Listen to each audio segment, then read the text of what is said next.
Yo, what is up everyone, and welcome to the next video. One trade for each NBA team, part 2. Let's get it! We're gonna start off with the Houston Rockets. And I have actually covered the Rockets in the last video, so if anyone wants to know more, you can check it out in part 1, but for people who haven't seen it, the trade was: Rockets receive Dorian Finney-Smith, Nets receive Jeff Green, 26th second round pick, and a 26th second round pick. To keep it short, as, like I said, the trade was already covered, Rockets want to make a playoff push and having Finney-Smith on the team slightly helps them, and the Nets are rebuilding and acquiring 2 second round picks for a veteran as well as an expiring contract is in their best interest. Now let's get to the Pacers. And after the loss of Jalen Smith, their backup center spot needs an upgrade. And while James Wiseman is still young and could very much one day become a solid backup, as of right now I wouldn't necessarily trust him with that role, especially given that Miles Turner isn't exactly an Iron Man, and I doubt the Pacers would be happy to start Wiseman in his place in case of an injury, so that's the trade I drew for them. Pacers receive Walker Kessler, Jazz receive James Wiseman, 28th first round pick and a 27th second round pick, their own. Walker Kessler would be a great pickup for the Pacers. Having a quality backup center is quite vital for any team, and Kessler could also very easily become a starter on many teams in the association, giving the Pacers a peace of mind in case Miles Turner goes out with an injury. And if the rumors are to be believed, the Jazz are interested in trading Walker Kessler anyways, so I'm fairly certain they'd be cool with that package. Not only would they receive a young center and a first round pick, they'd also get their own second round pick for 2027, which, seeing their trajectory, might end up being one of the top second round picks that year. Los Angeles Clippers. The Clippers were a difficult one, as they don't really have any interesting tradable assets. I figured that the best way to improve the team would be by adding a good backcourt starter, either a point guard or a shooting guard. That doesn't really matter as Harden can play both of those positions. There weren't many players that the Clippers could realistically trade for though, so I suppose that's as good a trade as anyone could find for them. Clippers receive Malcolm Brogdon, Wizards receive PJ Tucker, Bones Highland, Kobe Brown, Kevin Porter Jr. and a 2030 second round pick. That would be a solid move for the Clippers and would improve their lineup. In this scenario, Brogdon starts at point guard, followed by Harden, Derek Jones Jr., Kawhi and Zubac, with the bench consisting of Chris Dunn, Norman Powell, Terrence Mann, Batum and Mo Bamba. Brogdon in the backcourt helps defensively, which is much needed with Harden on the team, and can stagger with the second unit to provide more offense thanks to his excellent playmaking skills. Wizards, on the other hand, are a rebuilding team, and while they are not getting a first rounder in this deal, they are acquiring 3 young players and a second round pick, and even though it does look like they're kinda getting Clippers scraps, all of these guys are only 24 years old and could still develop into good NBA players. The next team is the Los Angeles Lakers. And I've already covered the Lakers as a whole in the second video on my channel, so if anyone wants to see more about it, you can watch that video. I will however talk about this trade alone here, and it is: Lakers receive Lonzo Ball, Nikola Vucevic, Bulls receive D'Angelo Russell, Gabe Vincent, Jared Vanderbilt and Christian Wood. And I realize this trade looks like something out of 2K, but hear me out. After the last few unsuccessful years, and with the end of LeBron's career creeping around the corner, the Lakers have to take a risk and pull the trigger on this deal. And yes, I realize it's a huge risk, given that Lonzo Ball hasn't played in a few years, but if he comes back even remotely close to the player he was before the injury, he'd be a perfect fit on the Lakers. Lonzo would improve their defense immensely and could also provide offense with his playmaking abilities and a solid 3-point shot. Vucevic, despite having an off year last season, could generally stretch the floor well throughout most of his career, and if he could shoot at even around 35%, he'd have a great impact on the team. That could also allow the Lakers to slide Anthony Davis back to his preferred and best position, which is power forward, as well as have Rui Hachimura coming off the bench, which is the perfect role for him. As far as the Bulls go, I'm not sure that they would want to do this trade, as they seem quite hell-bent on keeping Vucevic, Lonzo and Lavin together. That trade seems to be perfect for them, however, and I'll explain exactly why. After acquiring Josh Giddey, they don't really need Lonzo anymore, especially that he's a risk factor now coming back after a few years. They have a solid backcourt rotation, and unlike the Lakers, they don't need to take that risk. Vucevic has not worked for the Bulls at all, like they imagined he would, and it's time for them to move away from him.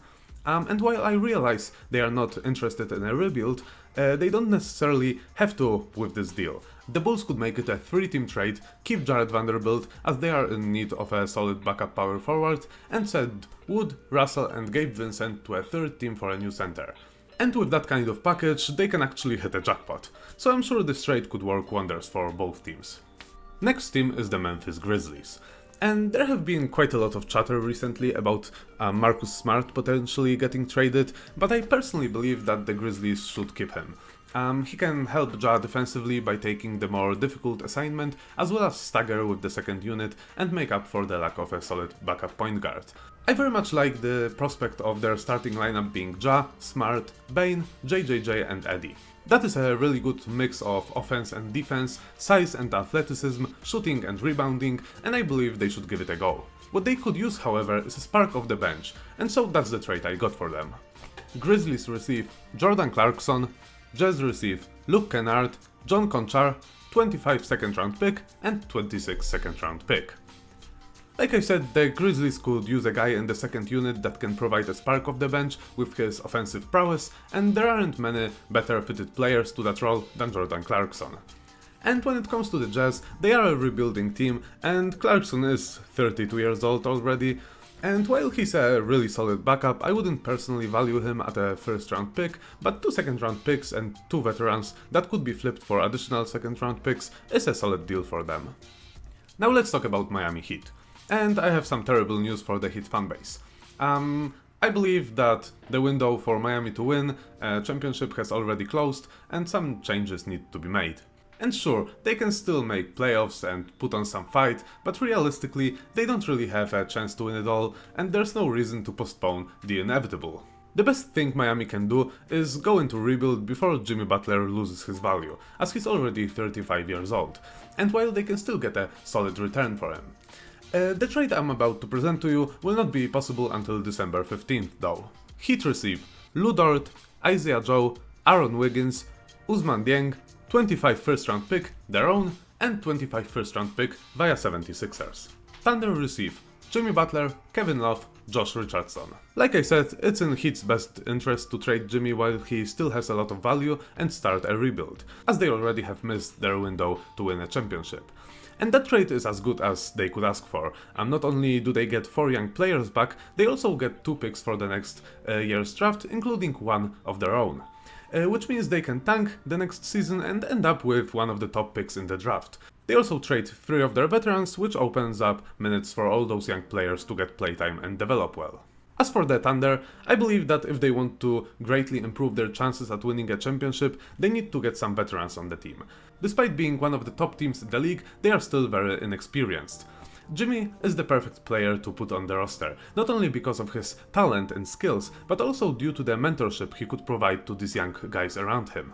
They also received 2 other solid veteran players in a former champion, Kevin Love, and a 3-and-D player in Josh Richardson to provide a spark off the bench. None of the pieces they trade are really crucial to the team, except maybe Lou Dort, but they do replace him with a much better Jimmy Butler. Milwaukee Bucks. What the Bucks need the most is to put a good defender at the shooting guard position to make up for Dame. And they are in a tough spot, because they are a second apron team. It's difficult to find a trade that can work and still make sense, as outside the main core everyone is on low salaries, and Bucks can't accumulate players in a trade. I wanted to put either Matisse Thybulle or Josh Richardson on the Bucks, but there is no actual way to make this trade and still make it make sense. I'll show you the deal that I drew for them now. Bucks receive Davion Mitchell, Raptors receive Pat Connaughton and 2031 first round pick. While Davion Mitchell would be an undersized shooting guard, cause he is a point guard after all and 6'2", he is still a really good perimeter defender, which is something the Bucks need most at that position. I realize that Mitchell is not exactly worth a first round pick, but that's really the only way for the rebuilding Raptors to be interested in that trade.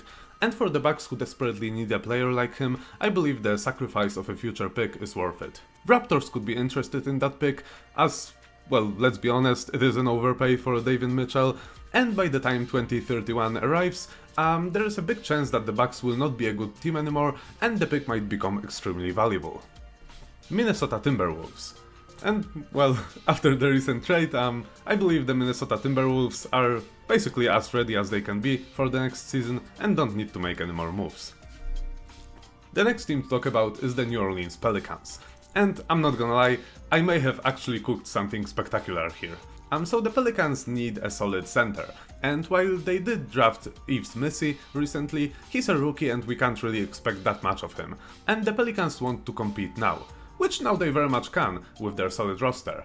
But first they have to get at least a solid big to put in the starting lineup, and have Missi coming off the bench. In the perfect world, they could get a big that can stretch the floor to make up for Zion's lack of a 3-point shot. And I'm happy to say that I've created a 3-team trade which benefits everyone involved and gets Pelicans the perfect big that can stretch the floor. Though I have to say it can't be made until December 15th. So here's the trade. Pelicans receive Lauri Markkanen. Jazz receive Lu Dort, Isaiah Joe, Aaron Wiggins, Daniel Theis, 25 first round pick via Miami, 25 first round pick their own, and 27 second round pick via Bulls. And Thunder receive Brandon Ingram, Jeremiah Robinson Earl, and Javonte Green. For the Pelicans the trade is rather obvious. Like I said before, they need a good center to pair with Zion, and Markkanen is the perfect fit and would improve the team immensely. They also trade away Brandon Ingram, which they were rumored to wish for some time now.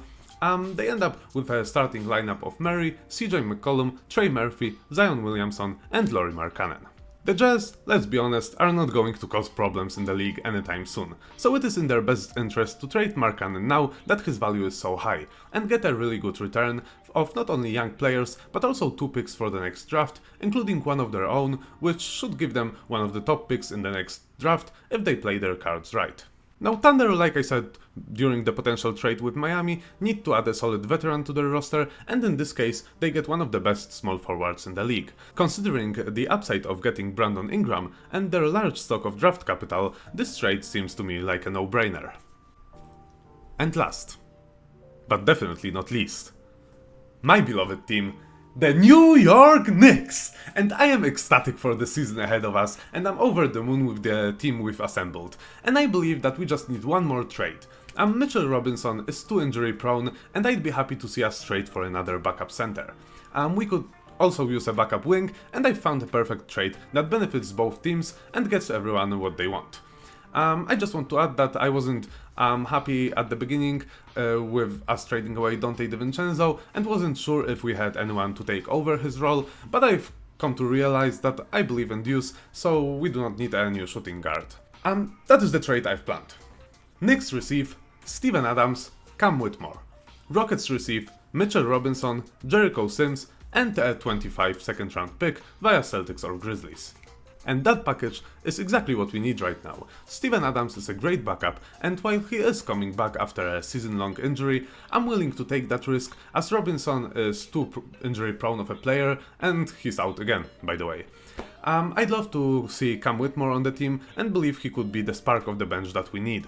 As for the Rockets, Mitchell Robinson fits their timeline more and is a better player overall than Steven Adams is at this point of his career. While he is injured at the moment, they managed without Adams the whole last season, and it won't hurt them to wait a bit for Mitch to get healthy.